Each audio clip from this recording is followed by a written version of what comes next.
बिस्मिल्लाहिर्रहमानिर्रहीम अस्सलाम वालेकुम welcome back to another video. इस वीडियो के अंदर हम लोग primary and secondary health care department के टाइपिंग टेस्ट के हवाले से बात करने लगे हैं, जो डाटा एंट्री ऑपरेटर का 16 जुलाई 2023 को टेस्ट हुआ।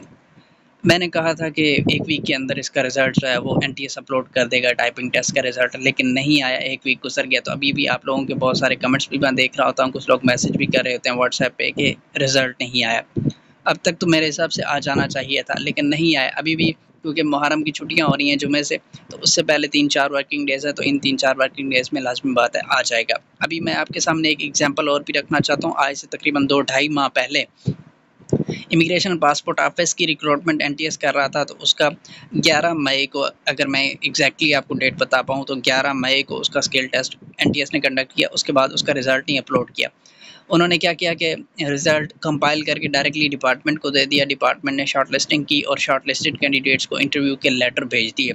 जब लेटर इशू हो गए, सबको लेटर रिसीव हो गए, उसके बाद एनटीएस ने फिर जो टाइपिंग टेस्ट का रिज़ल्ट था उसको अपलोड किया था अपनी वेबसाइट के ऊपर। तो एक एग्जांपल ये भी है कि हो सकता है कि डिपार्टमेंट को डायरेक्टली रिज़ल्ट भेज दिया जाए और उसके बाद जो है वो आपका रिज़ल्ट टाइपिंग टेस्ट का उसको वेबसाइट के ऊपर अपलोड किया जाए। तो ये केस भी हो सकता है, लेकिन अब इस वीक के अंदर ज़ाहिर बात है आपको कोई ना कोई रिस्पांस ज़रूर आएगा। मंडे, ट्यूसडे, वेडनेसडे, इन 3 दिनों के अंदर, यानी ये वीक काफ़ी इंपॉर्टेंट है। इन 3 दिनों के अंदर क्या होगा कि रिज़ल्ट के हवाले से और इंटरव्यू के हवाले से अपडेट कोई ना कोई आ जाएगी, और इंटरव्यूज़ इंशाल्लाह आपके अगस्त के स्टार्ट में होने हैं, इंशाल्लाह अगस्त के स्टार्ट या मिड में, मुहर्रम के बाद ही यानी। अब दूसरी बात हमने करनी इंटरव्यू के हवाले से कि जो लोग ये समझते हैं कि उनका टाइपिंग टेस्ट क्लियर हो जाएगा और वो इंटरव्यू की तैयारी करना चाहते हैं, तो वो किस तरह से करें। मैं आपको ये तो नहीं बता सकता कि आपसे क्या सवाल पूछे जाएंगे, लेकिन मैं आपको क्या-क्या चीज़ें आपको प्रिपेयर करने की ज़रूरत है इंटरव्यू के लिए, वो मैं आपको बता देता हूँ। देखिए, किसी भी पोस्ट का आप इंटरव्यू देने चाह रहे हो, डाटा एंट्री ऑपरेटर है या क्वालिटी एश्योरेंस है या एडमिन ऑफिसर है या असिस्टेंट एडमिन ऑफिसर है या कोई भी सीट है, देखिए हर सीट के इंटरव्यू के लिए 4-5 बेसिक चीज़ें होती हैं, 4-5 बेसिक एस्पेक्ट्स होते हैं जो आपको प्रिपेयर करने चाहिए। सबसे पहले तो आप अपने बारे में या अपना इंट्रोडक्शन कितना अच्छा देते हैं या खुद को कितना अच्छा प्रेज़ेंट करते हैं, नंबर 1। नंबर 2, आपने जो डिग्री की हुई है, आपको अपनी डिग्री के बारे में कितना नॉलेज है, कि ज़ाहिर बात है आपने इतने साल लगा के कोई डिग्री की है, लेट्स सपोज़ आपने बैचलर्स किया हुआ है, तो आपने उस बैचलर्स में क्या सीखा है, आपको अपनी डिग्री से रिलेटेड कितना नॉलेज है। ये चीज़ें आपने रिवाइज़ करके जानी, अपनी डिग्री को अच्छा रिवाइज़ करके जाएँ, इंट्रोडक्शन अच्छा प्रिपेयर करके जाएँ।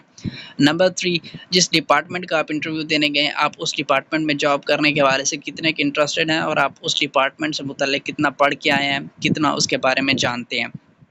और नंबर 4, और एक चीज़ ये भी है नंबर 4 पे कि आप जिस पोस्ट का, स्पेसिफिक पोस्ट का इंटरव्यू देने गए हैं, आप उस पोस्ट के बारे में, उसकी रिस्पॉन्सिबिलिटीज़ के बारे में, उसके काम के बारे में कितना पढ़ के आए हैं, आपको कितना उसके अंदर इंटरेस्ट है, ये चीज़ें आपका इंटरेस्ट शो करती हैं।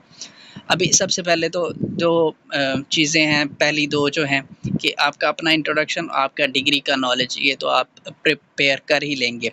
नंबर 3 जो है वो है डिपार्टमेंट से रिलेटेड नॉलेज। अब डिपार्टमेंट को आप किस तरह से पढ़ेंगे, आप primary and secondary health care department का या किसी भी डिपार्टमेंट का इंटरव्यू देने चाहते हैं, उनकी वेबसाइट पे आएँ। ये वेबसाइट है, यहाँ पे अबाउट सेक्शन में आएँगे तो यहाँ पे डिपार्टमेंट से मुतालिक तकरीबन ब्रीफ इन्फॉर्मेशन आपको मिल जाएगी जो आपके मुतालिक है। यानी डिपार्टमेंट को बिल्कुल हिफ्ज़ करने की ज़रूरत नहीं है कि आप हाफ़िज़ बन के जाएँ, उस डिपार्टमेंट की हर चीज़ पता हो, लेकिन जो बेसिक इन्फॉर्मेशन है वो आपको वेबसाइट से मिल जाएगी। कब बना, कैसे बना, क्या करता है, क्या नहीं करता, करंट मिनिस्टर कौन है, सेक्रेटरी कौन है, वगैरह वगैरह। और इसके अलावा क्योंकि आप हेल्थ डिपार्टमेंट का इंटरव्यू देने जा रहे हैं, जो बेसिक चीज़ें हेल्थ से रिलेटेड होती हैं, जैसे कुछ इंपॉर्टेंट टर्म्स जैसे फ़र्स्ट एड है, वो आपसे मज़ाकिया तौर पे या असर मज़ाह वो पूछ लेता है आपसे कि जी फर्स्ट एड बॉक्स कभी आपने देखा है, तो उसके अंदर क्या-क्या चीज़ें होती हैं। आप अब हेल्थ डिपार्टमेंट का इंटरव्यू देने गए बैठे, तो आप ये तो नहीं कह सकते कि मैंने कभी नहीं देखा या मुझे पता नहीं है फर्स्ट एड बॉक्स का।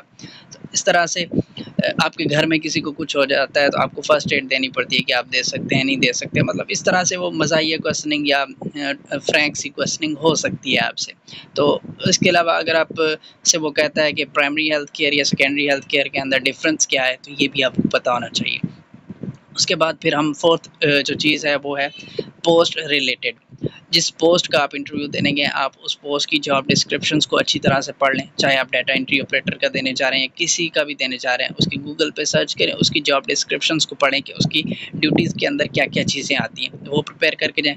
अब यहाँ पे अगर स्पेसिफिकली हम डाटा एंट्री ऑपरेटर की बात करें तो डाटा एंट्री ऑपरेटर का सारा काम कंप्यूटर रिलेटेड है, तो आपने एमएस ऑफिस को अच्छी तरह से प्रिपेयर करना है। जो लोग स्पेशली डाटा एंट्री ऑपरेटर का देने जाएंगे इंटरव्यू, उसमें एमएस वर्ड और एक्सेल पे आप लोगों ने फोकस करना है। वर्ड और एक्सेल मतलब ईच एंड एवरीथिंग आप चाहे ना पढ़ें, लेकिन बेसिक जो मोटी-मोटी चीज़ें हैं वो आपको आनी चाहिए। यानी शॉर्टकट कमांड्स होती हैं एक्सेल के अंदर, फार्मूलाज कैसे बनाए जाते हैं, शीट्स कैसे बनाई जाती हैं, वगैरह वगैरह।